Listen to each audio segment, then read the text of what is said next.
তোমার যদি এমন কোনো পাওয়ার চলে আসে, লাইক তুমি সুপার হিরো হয়ে গেলে, ঠিক আছে, বাট সুপার হিরো হওয়ার পরে তোমার স্পেশাল পাওয়ার তুমি কোনটা চাইবে, যে এই স্পেশালিটিটা আমি চাই? পরকীয়া যারা করছে তাদেরকে মানে একদম ভ্যানিশ করে দিতাম। আচ্ছা, এটা ভালো ছিল। পরকীয়া তার vanish মধ্যে করে অনেকেই দিতাম। তোমার এবং আইন করে দিতাম যে পরকীয়া মানে মৃত্যুদণ্ড। সুপার পাওয়ার নিয়ে যে প্রশ্ন অপু বিশ্বাসকে করা হয়েছিল, সেই একই প্রশ্ন এখন করা হবে বুবলিকে।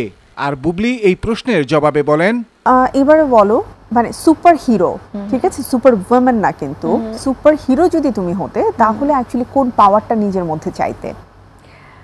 চাইতাম যে সমস্ত নেগেটিভিটি সবার মন থেকে সরিয়ে দিতে, আছে না যে কালো ছায়াগুলো, কারণ এই ব্যাপারগুলোই তো মানুষকে মানে ক্ষতি করার চেষ্টা করে।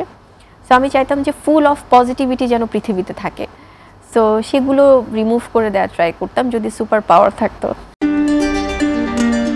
এতক্ষণ ভিডিওতে দেখলেন অপু বুবলি একটি অনুষ্ঠানে পাশাপাশি বসে কথা বলছে পরকীয়া নিয়ে, কিন্তু কেউ কারোর সাথে ঝগড়া করছে না, কেউ কারো চুল ছিঁড়ছে না, দিচ্ছে না অকথ্য ভাষায় গালি।